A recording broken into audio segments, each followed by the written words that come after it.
Especialista para saber su opinión respecto a lo que está pasando con el coronavirus, que ya hoy nuevamente supera los 1.000 nuevos casos, 1.391 con más del 80% en la región metropolitana y desgraciadamente 9 víctimas fatales más. Claudio Méndez, profesor asociado a las políticas de salud del Instituto de Salud Pública de la Facultad de Medicina de la Universidad Austral, además integra el directorio de la Sociedad Chilena de Salubridad, nos acompaña en Canal 24 Horas. ¿Cómo está, doctor? Buenos días. Buenos días, Gonzalo. Gracias por este contacto. No, gracias a usted porque siempre tan preciso tener la ayuda de ustedes, los especialistas, en la bajada de estos informes diarios. A ver, tenemos otra vez prácticamente 1.400 nuevos casos. Se mantiene una cifra altísima en la metropolitana que da razón, ¿verdad?, a que esta noche parta una masiva cuarentena, pero está notándose ya un incremento bastante preocupante de la gente en las camas críticas. ¿Cómo ve el panorama versus el dato que reforzaba el ministro de la baja letalidad en Chile? Al respecto, Gonzalo, hay que considerar que los casos notificados como positivos, tanto sintomáticos como asintomáticos, van a comenzar a aumentar cada vez que haya mayor acceso, en este caso, al examen. Sin embargo, lo que nosotros estamos viendo principalmente, y lo que mencionó también hace muy pocos momentos el subsecretario de Redes Asistenciales, ha sido un exceso de centralización que también no ha permitido que otras partes del territorio nacional hayan podido avanzar en medidas para cortar la cadena de transmisión. La situación de la región metropolitana es muy preocupante. Es una región que prácticamente no tiene interfaz entre comuna y otra. Por lo tanto, el efecto de las cuarentenas, más allá de el cumplimiento, más allá de evitar nuevos casos confirmados, es también todo lo que tiene que ver con nuestros sistemas de protección social. Nuestros sistemas de protección social están exigidos y están siendo puestos a prueba, no solamente para el poder que las personas en cuarentena accedan a los bienes de consumo básicos, que las personas que están quedando sin empleo por empleos informales puedan tener ingresos, el poder evitar el aumento de lo que se ha denunciado como también actos de aumento en actos delictivos, que la salud mental de las personas y por supuesto también toda la respuesta que más allá del autocuidado también es una respuesta comunitaria. Y sin duda alguna el rol de la alcaldesa y los alcaldes es fundamental en los territorios, conocen sus territorios y sin duda alguna del difícil proceso político que hemos tenido para poder definir una respuesta más allá del Ejecutivo, sino que como una respuesta de Estado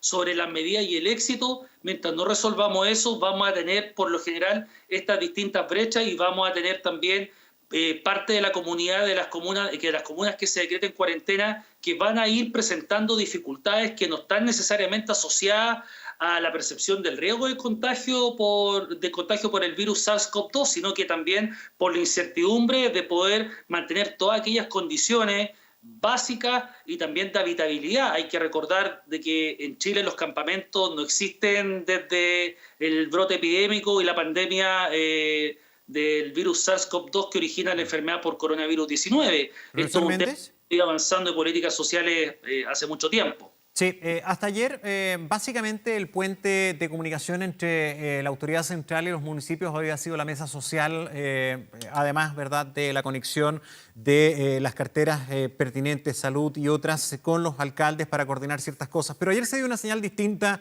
en torno a financiamiento y también en torno a decretos que permitirán que los alcaldes se puedan sumar a la capacidad fiscalizadora, por ejemplo. Ahí parece que hay un avance. Pero yendo más a lo de salud pública, con el escenario actual. Hay algunos especialistas que señalan que hoy día se va a ver la verdad de la milanesa, como se dice coloquialmente o como ese dicho señala, porque hasta ahora habíamos tenido un virus repartido, presente en otros lugares del territorio nacional, no con la realidad de la metropolitana. Aquí sí tenemos un virus que está saliendo de la zona oriente, donde hay más espacio, donde hay más comodidad, en fin, a las zonas más populosas, con mayor densidad poblacional, con mayores problemas sociales, con menor capacidad real de poder quedarse en sus casas porque muchos tienen que salir a ganarse sus pesos para el sustento. ¿Coincide con eso? ¿Qué prevé usted en el manejo de esta etapa del COVID-19 masivo? Algo importante que es un precedente cuando China informó a la OMS de esta neumonía que después se asoció a una nueva cepa de coronavirus que finalmente terminó denominada como el SARS-CoV-2, es que cada vez que hay un brote en una ciudad con una densidad poblacional importante, en Wuhan 11 millones, siempre puede tener potencial pandémico si es que no se corta la cadena de transmisión. En la región metropolitana, lo que estamos viendo ahora es una situación en donde si es que no se extreman las medidas, principalmente asociadas a la protección social de las personas, vamos a tener un aumento sostenido asociado a las vulnerabilidades y, por supuesto, los recursos no solamente tienen que estar destinados al acceso oportuno al diagnóstico, a la confirmación diagnóstica y a las medidas de cuarentena, sino que también ir implementando lo que también anunció el gobierno en un momento como en la residencia sanitaria para cautelar por mejores condiciones para cumplir las cuarentenas. Hay que recordar que en comunas vulnerables hay condiciones también de habitabilidad que no permitirían cumplir las cuarentenas de acuerdo a los criterios que se han establecido en los protocolos y guías que publica el Ministerio de Salud. No podemos pedirle a una familia que tiene hacinamiento que funcione de una determinada forma para poder tener los cuidados de un familiar o una familiar que fue notificada positiva por coronavirus, en este caso por el coronavirus. Por lo tanto, de ese punto de vista, en la residencia sanitaria, el poder identificar los grupos de riesgo, el poder, en este momento, con transmisión comunitaria, en donde se pierde nexo epidemiológico y trazabilidad, llega un momento en que hay que comenzar a pensar si es que están las condiciones de los reactivos para salir a buscar a aquellas personas que sean positivas, tanto sintomáticas como Sí. sintomáticas. Profesor Méndez. Por COVID. Sí, perdón, pero a ver, lo que conocemos hoy día va bien encaminado, debería significar un mecanismo eficiente para poder parar lo que estamos viendo en materia de contagio en la metropolitana, que es el foco preocupante hoy día, porque ¿qué tenemos? Tenemos que esta noche se echan a andar una cantidad de cuarentenas realmente impresionante. Estamos hablando de más de 4 millones de personas que deberían quedar confinadas. Eso es muy masivo, con todas las dificultades que usted señala. Usted plantea la situación de que haya alojamientos u hoteles para que esas personas que viven en dificultades puedan ir a hacer una cuarentena efectiva. La autoridad ha señalado que están. A veces cuesta llevarse a las personas, lo hemos visto en algunos CITES y en algunas, sobre todo aparte donde viven migrantes. Se va a aumentar la fiscalización. Hemos visto mayor despliegue en las últimas horas. O sea, ¿deberíamos ver un mayor control? ¿Debería funcionar esto? Primero hay que partir asumiendo que la cuarentena es ya la última estrategia de mitigación. Ya no es preventiva, es mitigación. De ese punto de vista, el resultado de las cuarentenas dependerá finalmente de todas aquellas otras iniciativas desde el punto de vista social que permita a las personas respetar las cuarentenas, más allá, por supuesto, del aumento de la fiscalización y, por supuesto, también de lo que realicen las fuerzas de orden y seguridad. En este caso, perdón, las Fuerzas Armadas y de Orden y Seguridad. Creo que ese aspecto es central. Una cuarentena funciona cuando también las personas disminuyen la incertidumbre en otros aspectos de la vida que le permita mantener la incertidumbre en la posibilidad del contagio, pero no en otras, como usted menciona, en que va a perder la posibilidad de tener ingresos que le permitan adquirir bienes básicos, alimentación, hacinamiento. Por lo tanto, va a ser efectiva siempre y cuando esas otras medidas se vayan implementando. Si no se implementan estas otras medidas, que son principalmente de los demás sistemas de protección social, probablemente las cuarentenas no van a tener quizás el efecto deseado, especialmente en las comunas con mayor vulnerabilidad social. Sí, a ver, ¿qué son las cosas que usted cree que todavía hacen falta para poder hacer un poco más eficiente este objetivo? Porque acá hay un esfuerzo de todos, no solamente de la autoridad, especialmente de la ciudadanía. Son los vecinos los que están viviendo una situación de mucho estrés, de mucha carencia, de una serie de impactos negativos en nuestras vidas al tratar de quedarse encerrados en la medida de lo posible. Así es, primero necesitamos entender que cuando se hace comunicación de riesgo, por lo general se entregan medidas para la cuarentena o para, en este caso, el estar trabajando desde la casa, en una situación de como que todas las personas del país tuviesen las comodidades para hacerlo. Primero hay que asumir que no, que Chile es un país que presenta inequidades y que estas inequidades se están profundizando producto de la epidemia en Chile y en este caso las diferencias regionales. Lo segundo, la transparencia de la información, la coordinación.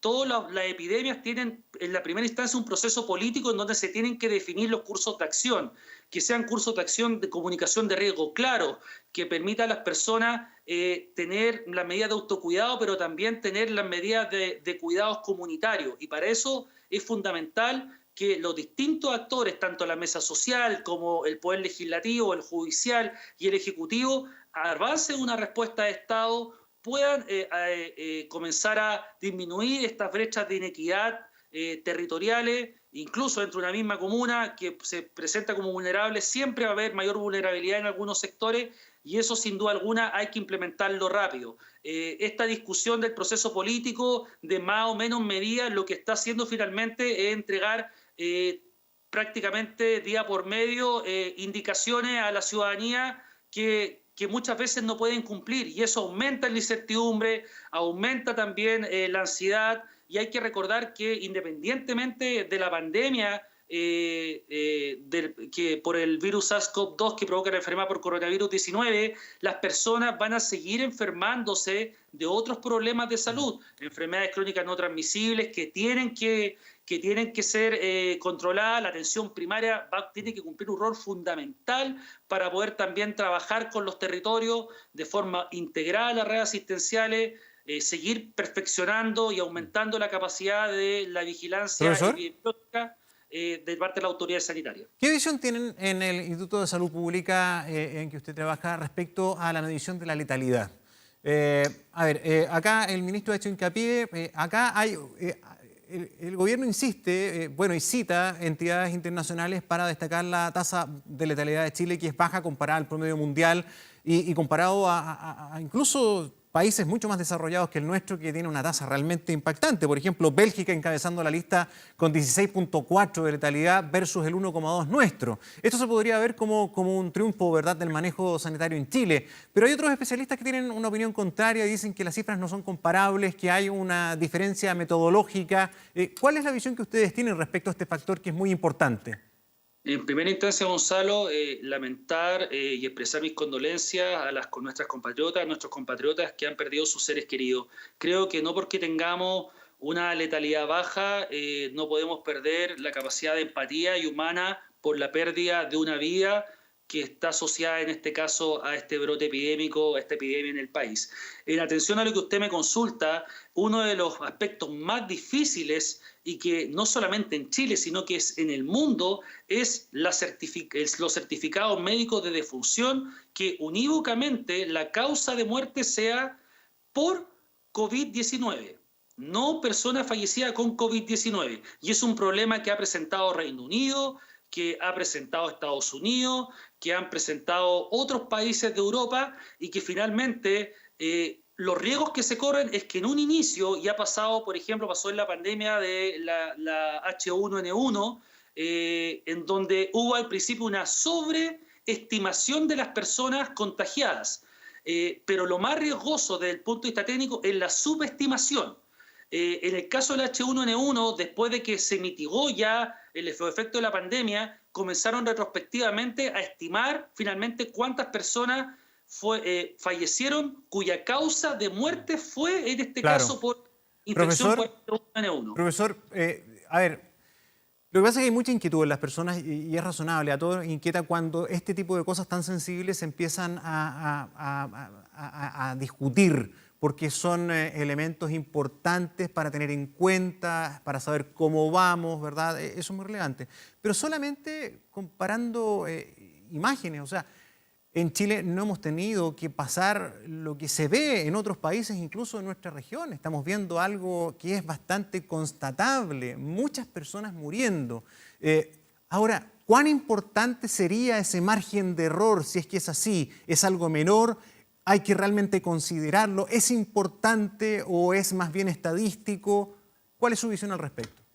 Primero es estadístico porque finalmente el Departamento de Estadística e Informaciones de Salud, que depende de la División de Planificación Sanitaria de la Subsecretaría de Salud Pública, es muy riguroso en los certificados médicos de defunción y en las estadísticas vitales. Y los certificados de defunción, la mortalidad es uno de los indicadores más importantes para determinar dónde avanzar hacia la salud de la población. De ese punto de vista, tenemos una historia de registro bastante importante. Ahora, desde el punto de vista del impacto, creo que es difícil comparar con otros países con realidades institucionales y sociales distintas. Es muy difícil. Incluso el Centro de Recursos de la Universidad Johns Hopkins, cuando habla de la mortalidad, deja en claro que esta mortalidad es la que reportan los países de acuerdo a sus sistemas de registro. Por lo tanto, creo que todos los países que están enfrentando la pandemia saben que van a tener dificultades en los certificados médicos de defunción, que pueden estar sobreestimando o subestimando. El caso que tenemos más cercano en América Latina es lo que está pasando tristemente en Ecuador, en donde muchas veces no se logra determinar la causa de muerte y se asocia que puede ser por, en este caso, infección por la infección por el SARS-CoV-2 y finalmente por enfermedad por coronavirus 19. Por lo tanto, es un desafío que cada país está enfrentando, que desde el punto de vista de la comunicación de riesgo es fundamental que independientemente que la mortalidad sea baja, que la tasa de letalidad, como habló el ministro, que el número de personas fallecidas partido por 100 personas que son positivas al coronavirus multiplicado por 100, no indica que finalmente no tengamos que seguir aumentando las medidas de autocuidado individual y también todas aquellas medidas dirigidas a proteger a las comunidades. Muy bien, profesor Claudio Méndez, muchísimas gracias por acompañarnos en el canal 24 Horas, en la mañana informativa. Que tenga una buena jornada y un buen fin de semana. Gracias a usted, Gonzalo, por su gentileza. Hasta luego. Gracias. Hasta luego.